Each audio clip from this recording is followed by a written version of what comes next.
आरहत वाङ्मय में कहा गया है, जो सहस्रम सहस्राणम संगामे दुज्जए जिणे एगम जिणेज अप्पाणम एस से परमो जओ। दुनिया में जय पराजय की बात भी होती है। चुनाव होता है, कोई उम्मीदवार जीत जाता है तो दूसरा पराजित हो जाता है। युद्ध होता है तो कोई जीत सकता है, कोई हार सकता है। न्यायालय में केस चलता है, एक पक्ष विजेता बन जाता है, दूसरा हार सकता है। ये हार और विजय की बात है। एक युद्ध होता है और उस युद्ध में इतना एक शूरवीर योद्धा है या होता है जो सामने वाली शत्रु सेना के 10 लाख योद्धाओं को जीत लेता है। इधर अकेला, उधर 10 लाख योद्धा, उनको जीत लेता है।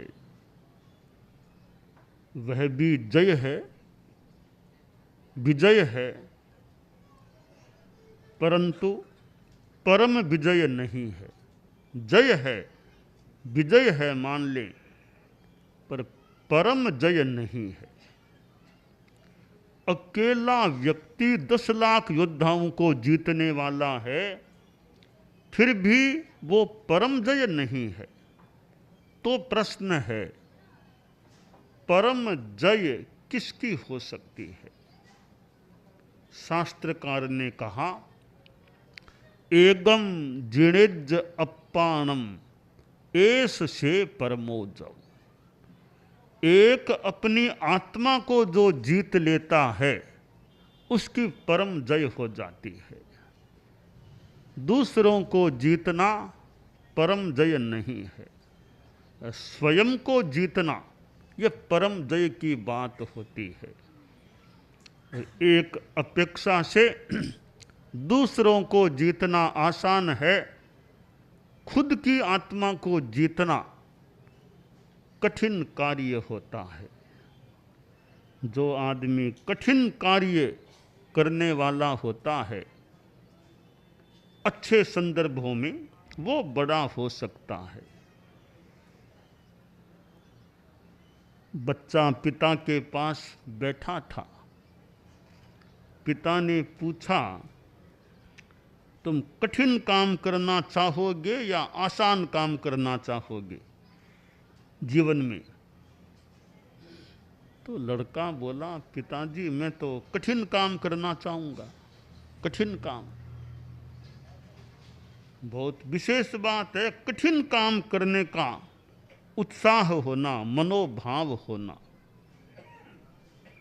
तो पिता ने पूछा, किसी को गाली देना कठिन काम है या कोई गाली दे सक्षमता में भी उसको सहन करना कठिन काम है? बच्चा सोचने लग गया, भी गाली देना यह कठिन हुआ, सहन करना कठिन हुआ। तो लगा रे, सहन करना कठिन काम है।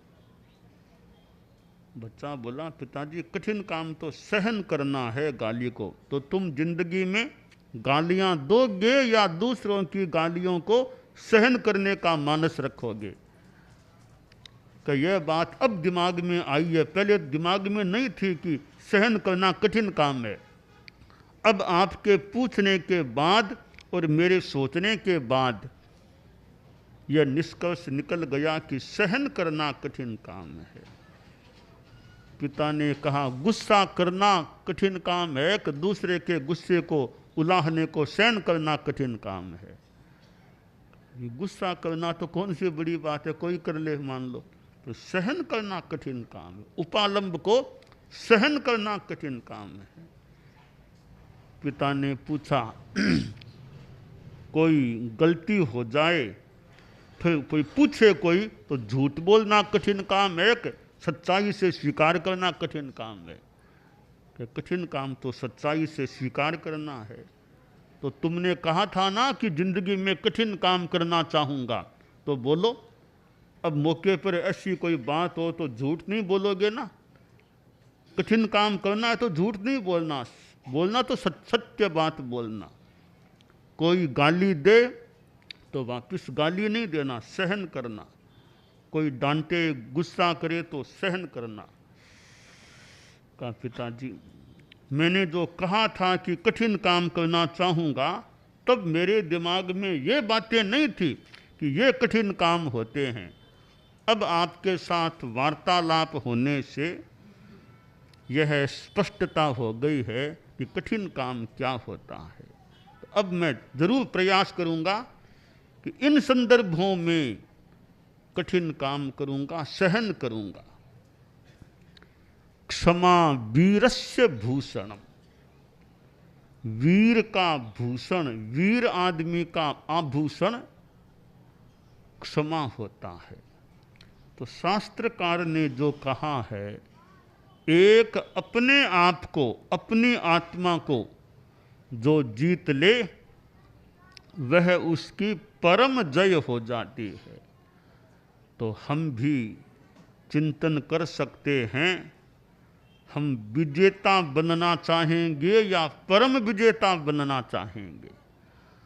तो आदर्श तो यही है मेरे ख्याल में कि विजेता ही नहीं परम विजेता बन सके, उस पथ पर आगे बढ़ने का प्रयास करें। शास्त्र में कहा गया है, प्रणया वीरा महावीहिम। जो वीर पुरुष होते हैं, वीर लोग होते हैं, वे महान वीथी, महान पथ पर समर्पित हो जाते हैं। छोटे पथ पर चलना छोटी बात है, बड़े पथ पर चलना बड़ी बात होती है। एक हाईवे होता है, एक छोटी सी संकड़ी गली होती है।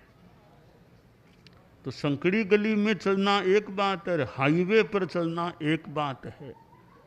हाईवे एक तो ये हाईवे जहाँ बसें वाहन दौड़ते हैं, वो हाईवे स्टेट हाईवे हो, नेशनल हाईवे हो, हाईवे है। हाईवे पर कितने वाहन दौड़ते हैं, परंतु वाहन दौड़ाने वाले भी सावधान हो।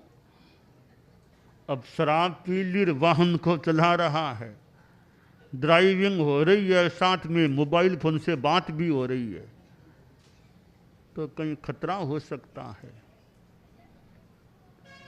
एक काम ड्राइविंग का है, बीच में दूसरे काम साथ में शुरू हो जाए कि फोन से बातें करनी, बीच में ड्राइविंग चालू है, बीच में बातें हो रही है, तो कहीं कोई दुर्घटना की संभावना बन सकती है।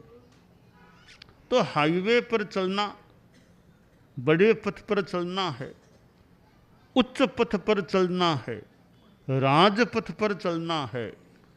तो राजपथ पर चलने वालों को वो गरिमा भी बनाए रखें कि राजपथ है तो ड्राइविंग के समय भी संयम है, पद विहार के समय भी जागरूकता भाई, कि ड्राइविंग करने वाले अपने ढंग से करके हम अपनी सावधानी रखें। बाकी तो योग संयोग है, कुछ हो जाए तो हो जाए, कर्मों का खेल है, योग है। अपनी सावधानी अपने पास हो सकती है। दुर्घटना से देर भली, थोड़ी देरी होगी तो हो जाएगी, दुर्घटना की अपेक्षा तो थोड़ा देर होना कोई खास बात नहीं है। तो यह जीवन का हमारा पथ है, यह ऐसा राजपथ रहे कि खूब सावधानी भी रखें और जागरूकता से चलते रहें। तो यह बाहर का जो राजपथ है वहाँ भी जागरूकता की अपेक्षा होती है। जगह जगह वाक्य लिखे हुए मिलते हैं भी कि सावधान रहो, सावधानी हटी दुर्घटना घटी, सेफ्टी से प्यार करो, आदि आदि कई वाक्य। लव सेफ्टी, सेफ्टी सेफ्टी रखो, आगे कोई आपकी इंतजार में होंगे। तो ये सारे सावधानी के सूचक जो वाक्य मिलते हैं, ये बाहर का राजपथ है। अध्यात्म का जो राजपथ है, आत्मा का राजपथ, स्पिरिचुअलिज्म का राजपथ, उस पर भी जागरूकता चाहिए। मोहनीय कर्म के प्रति जागरूकता चाहिए। तो शास्त्र में जो कहा गया कि 10 लाख योद्धाओं को जीतने वाला कोई आदमी है, उसकी अपेक्षा वह ज्यादा बड़ा विजेता या परम विजय है जो एक अपनी आत्मा को जीत लेता है। अपने मन को वश में करना, ये अनंत काल के मानो ये संस्कार आत्मा में है। राग द्वेष काम क्रोध ईर्ष्या मद मत्सर आदि आदि, इनका मानो साम्राज्य हो गया है हमारी आत्मा पर। इनके साम्राज्य से अपना साम्राज्य आत्मा पर स्थापित कर लेना, अपने मन को जीत लेना, वाणी का संयम कर लेना, शरीर और इंद्रियों का संयम कर लेना, तब यह परम विजय की दिशा में गति हो सकती है। भगवान महावीर ने कितनी साधना की, एक जन्म में ही नहीं, पिछले कितने जन्मों में उन्होंने साधना की है। कई बार लगता है कई जन्मों की साधना का परिणाम आता है, तब वो परम विजय की स्थिति प्राप्त हो सकती है। तो मनुष्य जन्म हमें प्राप्त है। इस मनुष्य जन्म में हम परम विजय की साधना के पथ पर अग्रसर हो सकते हैं। और यह हमें जो अध्यात्म का मार्ग मिला है, हम जैन शासन से संबद्ध हैं, जैन शासन का साया हमें मिलता रहे और हम फिर जैन शासन में भी भिक्षु शासन में हैं। जैन शासन का सुखद साया हमें मिलता, जैन शासन का सुखद साया हमें मिलता, भिक्षु शासन का सुखद साया हमें मिलता, भिक्षु शासन का सुखद साया हमें मिलता। तो जैन शासन में जहाँ समता की बात है, अहिंसा की बात है, संयम की बात है, तप की बात है, अध्यात्ममय जैन शासन, और फिर हमारा भिक्षु शासन, आचार्य भिक्षु से संबद्ध शासन, तो इसमें परम जय प्राप्त करने की दिशा में हम गतिमान प्रगतिमान रहें और अपने पर चोट करें, अपने मोहनीय कर्म पर चोट करें। खास चोट कहाँ करनी, वो मूल सेंटर है जो चोट का, वो मोहनीय कर्म है। वो आदमी जीप में ड्राइविंग करता, वह अकेला ही था, जा रहा था, ड्राइवर अकेला ही था, कहीं जाना था, जा रहा था। मार्ग में कुछ रास्ता ऐसा ही आ गया और वो जीप खराब हो गई, यंत्र खराब हो गया। अब चलना, जीप का चलना बंद हो गया। ड्राइवर ड्राइविंग करना जानता था पर जीप के यंत्र को ठीक करना जानता नहीं था। सोचा कोई टेक्नीशियन, कहीं कोई मिस्त्री मिल जाए तो ठीक कराऊं। थोड़ा जंगल किसी एरिया थी, इधर उधर देखा थोड़ी कोई बस्ती है आगे, वहाँ बेचारा गया पैदल चल के, तो पूछा अभी कोई मिस्त्री है क्या? हाँ सा हमारा ये लड़का है, वो मिस्त्री है, वो जानता है ठीक करना जीप का, आदि कभी मेरे साथ आओ। वो अपना झोला और थोड़ा सामान लेकर के साथ हो गया। जहाँ जीप थी वहाँ आया तो वो ड्राइवर बोला सा ये देखो जीप खराब हो गई, चलती नहीं, इसको तुम ठीक कर दो। हाँ कर दूंगा। तो क्या आप क्या लेते हो, एक ठीक करने का क्या लोगे? मैं तो 100 रुपया लिया करता हूँ, एक ऐसे ठीक करना होता है 100 रुपया। तो भाई ठीक है, अब जो भी तुम कह दो दे दूंगा, तुम इसको ठीक करो, जल्दी ठीक कर दो। तो मिस्त्री था, ध्यान से देखा जीप के यंत्र को।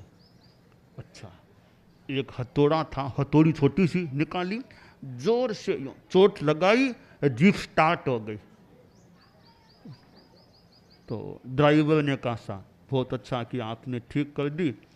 तो जेब से 100 का वो नोट निकाला, हाथ थोड़ा धूस तो रहा था देते देते, पर वो देना तो 100 का नोट उसके हाथ में रखा। देते देते बोला कि भैया तुमने काम ठीक तो नहीं किया, ठग लिया मुझको। सर ठगने की क्या बात, मैं तो पहले ही कह दिया था मैंने तो कि 100 रुपया लेता हूँ, इसमें ठगने की क्या बात हुई? पहले हमने बात किया, अब ले लिया। ठगने का आरोप मेरे पर क्यों लगा रहे हो? देखिए आरोप तो क्या, अब ठीक है बात हो गई थी, पर यह कोई न्याय की बात नहीं है। अन्याय क्या किया मैंने? देखो सा तुमने एक हथौड़ी सी छोटी सी निकाली, एक चोट लगाई, 100 रुपया ले लिया। एक चोट, 1 मिनट क्या 10 सेकंड ही लगे होंगे, मुश्किल बहुत मुश्किल से 10 सेकंड के काम से 100 रुपया ऐंठ लेना, यह कौन सी न्याय की बात है? तब वो टेक्नीशियन जो मिस्त्री था उसका भैया चिंतन को बदलो, एक चोट लगाई उसके 100 रुपये नहीं है, उसका तो 1 ही रुपया लेता हूँ, तो बाकी 99 रुपये किस बात के? कि चोट कहाँ लगाना इस ज्ञान के 99 रुपये, चोट कहाँ करना इसके 99 रुपये, चोट लगाने का 1 रुपया। तो बहुत महत्वपूर्ण बात बता दी मिस्त्री ने कि चोट लगाना कौन सी बड़ी बात है, चोट कहाँ लगाना ये ज्ञान होना बड़ी बात है। तो ये परम विजय पाना है तो हमें भी चोट तो लगानी पड़ेगी, पर चोट कहाँ लगाना? यहाँ नहीं लगाना चोट, चोट इधर नहीं लगाना है, चोट अपने भीतर मोहनीय कर्म पर खास करके लगाना। मोहनीय कर्म, राग द्वेष क्रोध मान माया, इन पर चोट करेंगे तो वो दूर होंगे, तो हम परम जय की दिशा में आगे बढ़ सकेंगे। तो परम जय में बस परम जय, इसी मोहनीय कर्म को जीतने से परम जय मिलती है।